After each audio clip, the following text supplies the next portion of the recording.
Hello everyone and welcome back to Quick Slants with Bethel University head football coach Steve Johnson.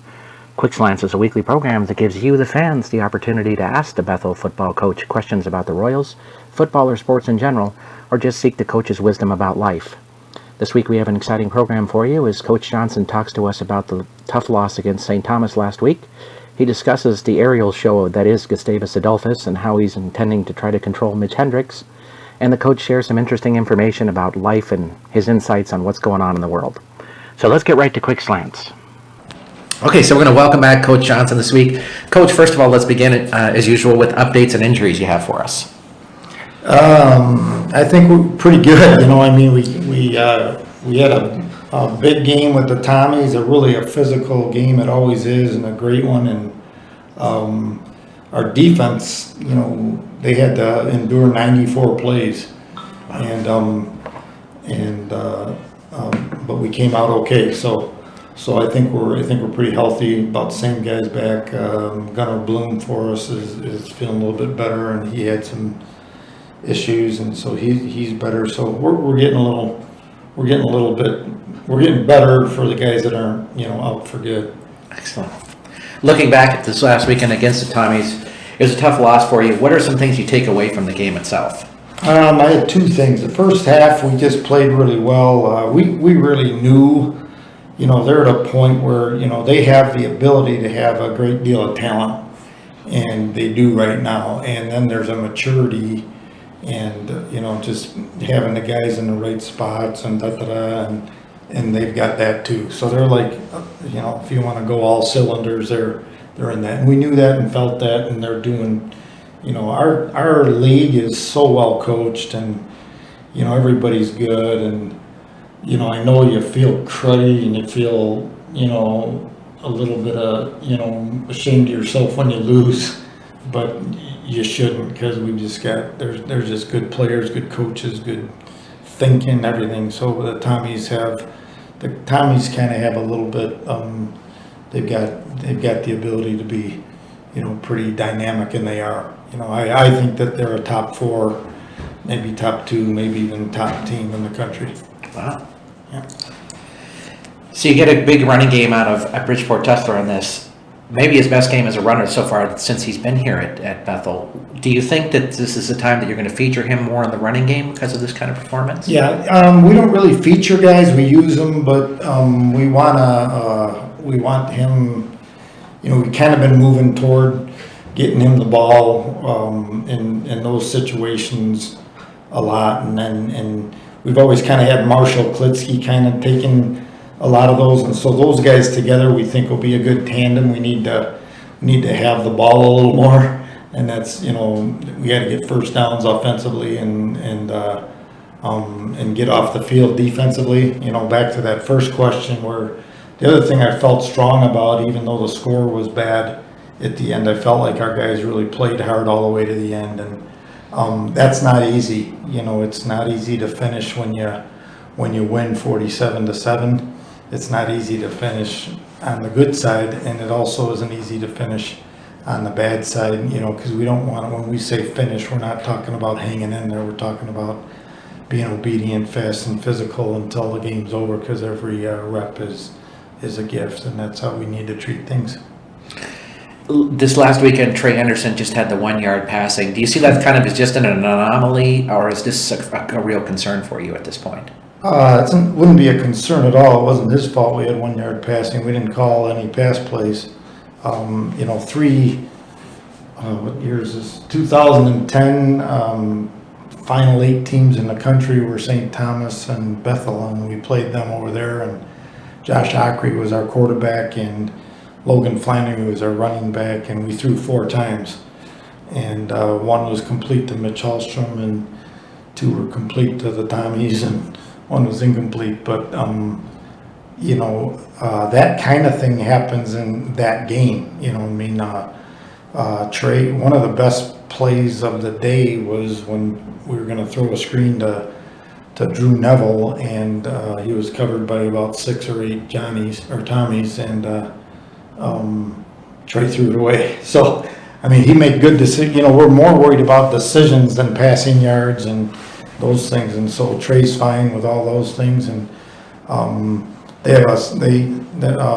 Kaczynski is a great defensive coordinator, and their guys they give you about a half a second to throw. And so we felt like we were better off running the ball, and first half was a great half, and we're right in the mix, and convert one deal there, and it's a tie game, but 21-14, we felt great about everything. And so, and I don't know if we threw it all, and then the second half we didn't want to throw. I mean, when you need the clock to go, and it's, if you don't have time to throw, you can't throw. And so we felt like the best thing we could do is run the ball and do what we did. So it really didn't have anything to do with Trey. He had really good decisions of running the ball. I saw the plays he was carrying the ball. He looked really good on. Yeah, he did a good job. He's grown. He's a young guy who didn't have a senior year in high school, and he's getting better all the time. And Andrew Dezerk's our other quarterback, and he's terrific too. And Joe Carlson, and those guys work together to get as good as they can get every week. And then here we go. But more of that was about the Tommy scheme and about the Tommy's ability than it was really about about Trey's game. I thought he played pretty well. Excellent. This week you take on the high-flying attack of Gustavus Adolphus. You've had success holding Mitch Hendrix to some reasonable yardage. He hasn't come up with big games against you so far. What do you do to prepare for him this week? He's an excellent player, and his receivers are terrific. The Boyce brothers especially, and you have to contain him. You can't. We usually don't worry too much about yards as much as just, we gotta get off the field. Last week we didn't get off the field on third down, and so we need to make some of those plays. We need to limit huge plays. Felt like that was something we did well last week. But Peter Haugen, he's done a great job at Gustavus, and they're kind of a well-oiled machine, and they can overwhelm you because they've got that tempo, and they throw the ball, and they've had some injuries at running back, but they keep kind of coming up with pretty good stuff there. So it's a little better than, just because their numbers are so big on the passing side, it doesn't mean they can't run. And so we can't be silly, trying to stop Mitch Hendrix in the aerial attack and forget the run. You got to do first things first. Speaking of the running attack, they've actually developed a pretty good, solid running attack this year. Do you prepare any differently because of that? Well, whenever you prepare, you do prepare differently, but you don't. It's we are, there's a system to when we prepare for another team, is we want to understand them the best we possibly can. But our first thing is to stop the run. Our next thing is to stop the pass, and within the framework of the base and the core of our defense. Now we do adjustments off of that and disguises off of that and do different things, but there's not really that much new under the sun. You can get in some zones and matchup zones and man coverage and blitzing and so all that stuff. So I think we need to give enough variety so that there's a little bit of confusion and a little bit of timing messed up. But at the same time, we don't want to do something that we're not good at. So I'd rather put our best stuff against their best stuff than try to be tricky. Is it difficult for you to keep your team motivated and playing hard because of where you're at in the season, and not because you're not really competing now for a conference title at this point? Yeah, I wondered, not in a bad way or arrogant way, but I've wondered how people, kind of deal with that, because we have been for about this time we've been in the mix, 12 years in a row, and we're still in the, if we win out, we're in second, we're tied for second, and so it's not like we're out of it, but we're probably out of the playoffs, and certainly out of the conference championship. But we have to be bigger than that. We can't. And I was telling somebody the other day, I have to practice what I preach, and we don't really. I mean, I answered my own question. I was saying before, what do people do? Because I don't really have any, we don't really look ahead anyway. You know what I mean? And we're just staying, we need to be 1-0 this week, and I don't care if we're 0-8 or 8-0. We need to be that way. Now, I'm not very good at that. When we're 8-0, there's a lot of pressure and there's a lot of da-da-da. And if you're 0-8, there's other stuff. And so you really can't live like that in your own life, and you can't, and you shouldn't and can't in football. So you have to battle that. And, you know, if our guys are pretty motivated, and we just have it's a big deal that, you know, the guys that we recruit, we want them to be guys that love the Lord, love each other, and love the game. And if you do those three things and you continue, but it's got to be a choice. Sometimes it's easy, sometimes it's not, even in your own family. And we just need to love each other enough to keep going and keep fighting. And, you know, not in I feel sorry for you way, but in a, you know, gain toughness, because we sincerely believe that everything is going to work together for good in the end. Is that, and not even in the end, is as you go along, as long as you stay in the fight. And we have to have toughness to stay in the fight no matter what the circumstances are. And it just builds for good things in our lives and in our program, even in our school. About 2 months into the season, where do you assess your team right now? You know what, we've got kind of a, you know, it's hard today because we we don't lose very often, let alone by a lot. And so that game was tough, and I have a concern. I don't have a problem with the deal, but I don't want our guys, you know, sometimes when you win big, you have a false sense of, yeah, we're pretty good, even if you're not saying that. And sometimes when you get beat, you think you stink, and neither one are true. You know, say nothing is good or bad as it seems. And so right now, I would assess our team. You know, we're young, partly because of injuries, and partly because we've got some young guys that are ridiculous, and so pretty good hope. You know what I mean? I guess we're really excited, and I feel like guys that hang in there are going to be champions. And I sincerely believe that. You know, Bethel football is in really good shape. You know, we've got some recruits on the line that we're really excited about, and you know, so you know, we don't want to look ahead, but I mean, the state of the program right now, we got a bunch of tough suckers that love each other, and we're going to play our guts out on Saturday. That's excellent. Yeah. Our fan questions begin this week with Michael from Anoka, who asks, what do you do away from football to not have to think about football all the time? Yeah, it's pretty hard in this world we live in because football's on all the time. I'm a pretty big sports fan as far as Chicago teams and the professional level. I love college football, so I do keep, you know, track of that as much as I can. But I spend time with my wife. I read a little bit.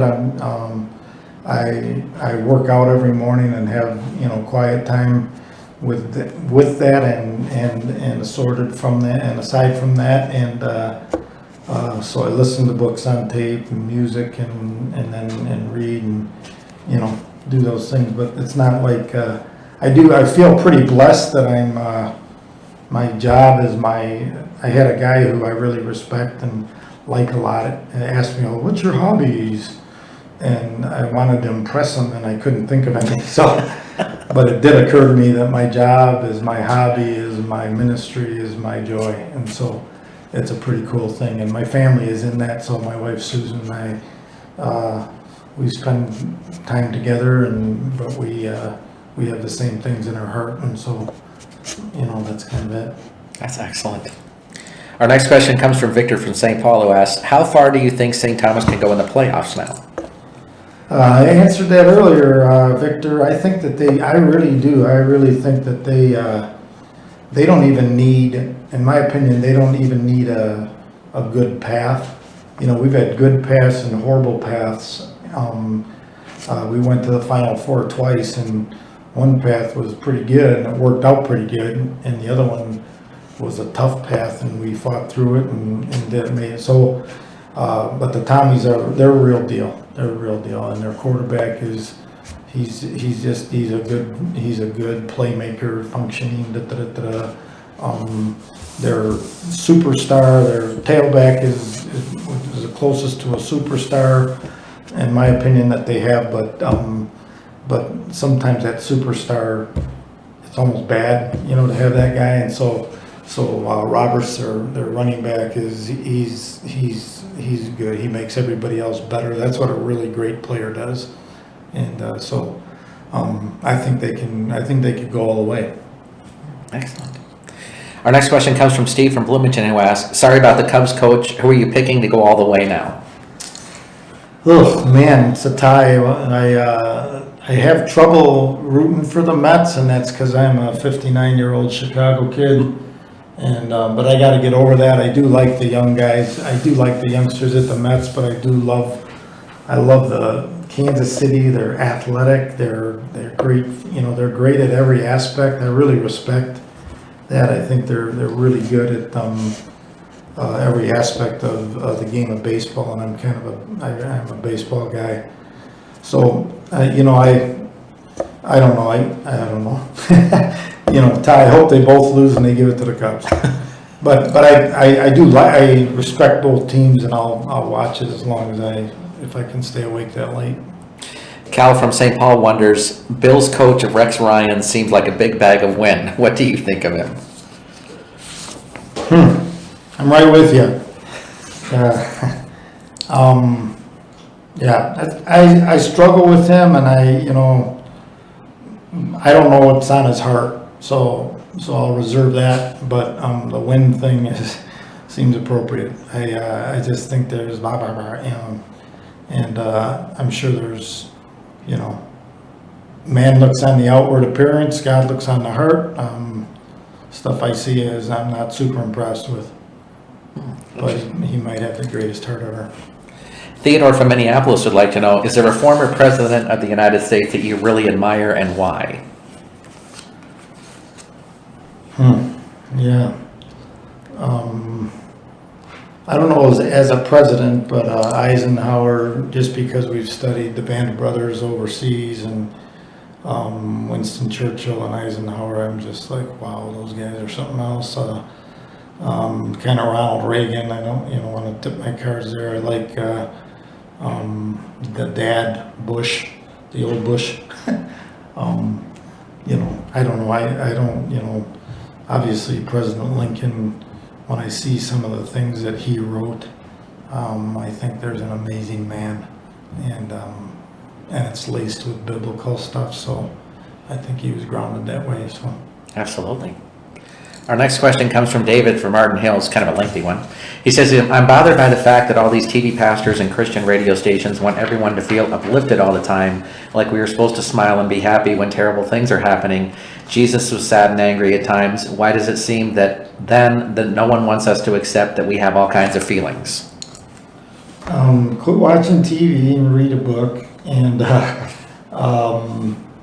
I understand exactly what you mean, and I think it doesn't feel authentic when that happens. But I do think that Jesus was sad and angry, and it was usually at the Pharisees who were acting spiritual. So if they're acting spiritual on TV, maybe it's appropriate to struggle with that. But I think that there are tough things happening, and we got to fight through them, and there's time to grieve and all those things. But watch a football game. Adam from Arden Hills has our last question for the week. He says he'll give the two of us $100 if we come to Saturday's game dressed as Batman and Robin. I don't know if Rob needs any money, but no. I'm with you on that one. Thanks for joining us this week, Coach. Okay, my fun. We want to thank Coach Johnson for joining us on Quick Slants this week. If you have your own questions you'd like to ask the Bethel Coach, please send them to us at stevejohnson@minorleaguesportsreport.com. That's stevejohnson@minorleaguesportsreport.com. Please have your questions to us by Tuesday afternoon so we can give the coach a little bit of time to review the questions before we record the show Wednesday morning. I want to thank you for joining us this week. I'm Rob Pannier, the managing editor of the Minor League Sports Report, and we look forward to seeing you next week on Quick Slants.